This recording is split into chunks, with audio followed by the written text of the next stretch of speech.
नमस्कार दोस्तों। RAS mains का प्रश्न है, राज्यपाल की संस्था को मध्याह्न के समय पूर्णिमा के चांद की सी धुंधली उपस्थिति के रूप में देखना एक घोर भ्रांति होगी। चर्चा कीजिए।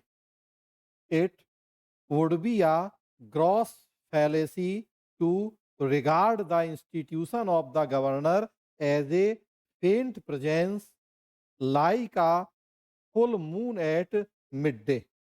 डिस्कस।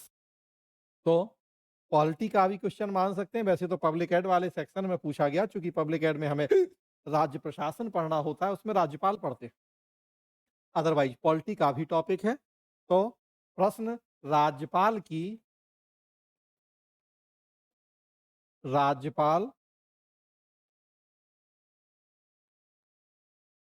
की संस्था से जुड़ा हुआ प्रश्न है कि राज्यपाल की संस्था को मध्याह्न या कहें दोपहर के समय पूर्णिमा के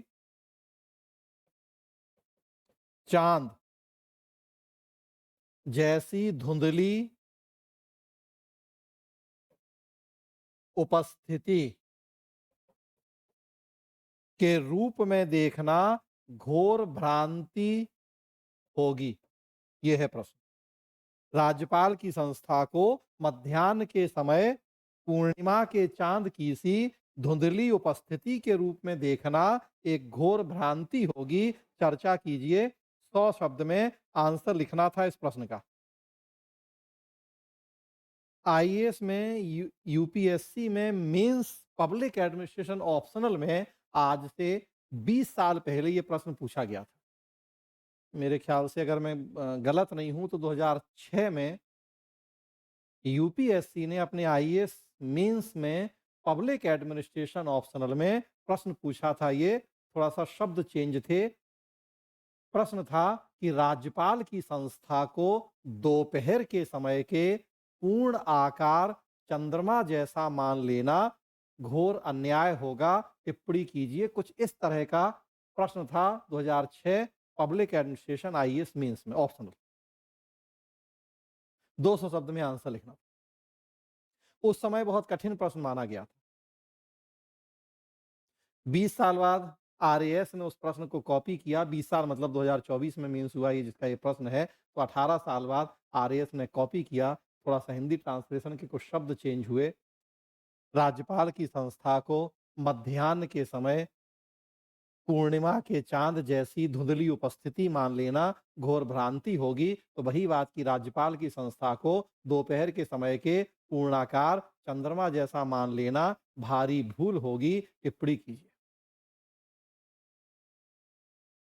तब इस प्रश्न का आंसर लिखने जाएंगे आप, तो आपको थोड़ा सा एक लाइन दो लाइन में दिखाना है कि भारत में हमने जिस संसदीय लोकतांत्रिक व्यवस्था को अपनाया है उसमें दो प्रधान हैं। राज्यपाल राज्य का प्रधान है, जो कि नाम मात्र का प्रधान है, और मुख्यमंत्री तथा मंत्री परिषद शासन के प्रधान या वास्तविक प्रधान की संज्ञा को प्राप्त करते हैं। तो संसदीय लोकतंत्र में हम देखते हैं कि कॉन्सेप्ट यही है कि दो प्रधान या मुखिया होते हैं, एक राज्य का और दूसरा शासन का। जो राज्य का होता है वो नाम मात्र का, संविधान के द्वारा उसे सारी शक्तियां तो दी जाती हैं, लेकिन व्यवहार में वो खुद उन शक्तियों का प्रयोग स्वयं नहीं करता है। और जो शासन या सरकार का प्रधान होता है, वास्तव में उसके द्वारा उन शक्तियों का प्रयोग किया जाता है। तो दो प्रधान या मुखिया होते हैं। आर्टिकल 163 देखेंगे। यहाँ केंद्र की बात करते हैं हम तो आर्टिकल 74 है, राज्य की बात करते हैं तो आर्टिकल 163। केंद्र में हम देखते हैं कि राष्ट्रपति को संविधान के द्वारा व्यापक शक्तियां दी गई। आर्टिकल 74 में लिख दिया गया कि राष्ट्रपति इन शक्तियों का प्रयोग करेंगे एक मंत्री परिषद की सलाह से, जिसका प्रधान प्रधानमंत्री होगा। मतलब एक हाथ से राष्ट्रपति को शक्तियां दी और दूसरे हाथ से छीन ली। उसी तरह का प्रावधान हुआ आर्टिकल 163 में राज्य में। कि राज्यपाल अपनी शक्तियों का प्रयोग करेंगे मंत्रिपरिषद की सलाह से, जिसका प्रधान मुख्यमंत्री होगा। तो राज्यपाल को व्यापक शक्तियां दी गई, लेकिन मंत्रिपरिषद की सलाह से प्रयोग करना है। तो हमें ये दिखाना है थोड़ा सा पहले उसमें कि कैसे हमने राज्यपाल को नाम मात्र का प्रधान बनाया, शक्तियां तो दी, लेकिन 163 में प्रावधान हुआ कि प्रयोग मुख्यमंत्री की सलाह से होगा। लेकिन पहले थोड़ा-सा हम ये दिखाएँगे शुरू के 30-40 शब्द में, 50 शब्द में, लेकिन फिर हम दिखाएँगे कि लेकिन आर्टिकल 163 ही राज्यपाल की विवेकाधीन शक्तियों को भी मान्यता देता है। उसमें लिखा है कि राज्यपाल अपनी विवेकाधीन शक्तियों के अलावा अन्य शक्तियों का प्रयोग करेंगे मंत्रिपरिषद की सलाह से। आर्टिकल 74 में राष्ट्रपति के लिए इस तरह की शब्दावली का प्रयोग नहीं किया गया, लेकिन राज्यपाल की विवेकाधीन शक्तियों को संवैधानिक मान्यता मिली है।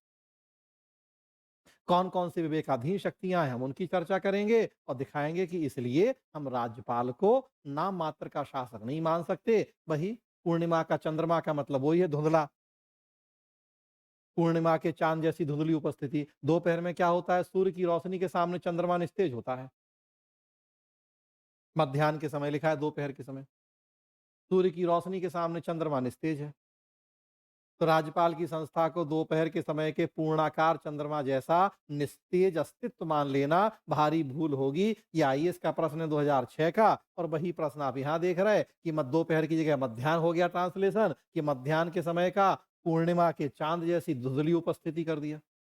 तो दोपहर के समय के पूर्णाकार चंद्रमा जैसा निस्तेज अस्तित्व मान लेना कि दोपहर में सूर्य की रोशनी के सामने चंद्रमा निस्तेज होता है। तो प्रश्न कह रहा है क्या उसी तरह से हम संसदीय लोकतंत्र में मुख्यमंत्री रूपी सूर्य के सामने राज्यपाल को निस्तेज चंद्रमा मान लें? अगर ऐसा करेंगे तो ये गलत है, भूल है। तो बिल्कुल नहीं मान सकते हम राज्यपाल को निस्तेज चंद्रमा। क्यों? क्योंकि उसको कई सारी विवेकाधीन शक्तियां दी गई हैं। तो पहले हमें दिखाना है कि क्यों उसे ये निस्तेज चंद्रमा कहा जा रहा है, धुंधली उपस्थिति। क्योंकि संसदीय लोकतंत्र में राज्यपाल की शक्तियों का प्रयोग व्यवहार में मंत्रिपरिषद और मुख्यमंत्री करते हैं। तो थोड़ा सा पहले ये दिखाना है, लेकिन फिर दिखा रहा है कि लेकिन वो निस्तेज नहीं है, धुंधली उपस्थिति नहीं है, उसको बहुत सारी विवेकाधीन शक्तियां हैं, जिनका प्रयोग वो बिना मंत्रिपरिषद की सलाह के करता है या अपने विवेक से करता है। 100 शब्द में हमें अपनी ये बात लिख देनी है, आंसर पूरा हो जाएगा, नंबर भी अधिकतम मिल जाएंगे हमें।